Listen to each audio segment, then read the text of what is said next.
रब्बी पुन्हा हंगामामध्ये 24-25मध्ये गोंदिया जिल्ह्यामध्ये एकूण 191 खरेदी केंद्र कार्यान्वित केलेले असून प्रत्यक्षामध्ये 175 धान खरेदी केंद्रांवर खरेदी सुरू करण्यात आलेली आहे.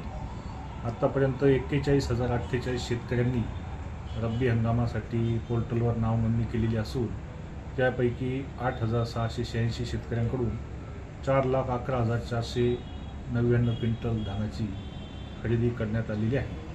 नाव नोंदणीच्या तुलनेमध्ये खरेदी झालेल्या शेतकऱ्यांची टक्केवारी 21% आहे आणि संबंधित शेतकऱ्यांना कळवण्यात येते की आता सध्या पावसाळी वातावरण निर्माण झाल्यामुळे सध्याचे आपण धान जे आहे ते वाळवून सुकवून 70% मॉइश्चरपर्यंत नजीकच्या खरेदी केंद्रावर जाऊन या शासकीय आधारभूत किमतीचा लाभ घ्यावा.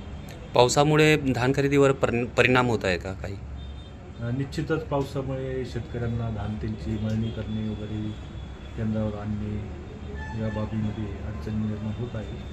परंतु पाऊसही टप्प्याटप्प्याने 2-4 दिवस उघडीत करून येत असल्यामुळे आपली खरेदी केंद्र हे सातत्याने सुरू आहे.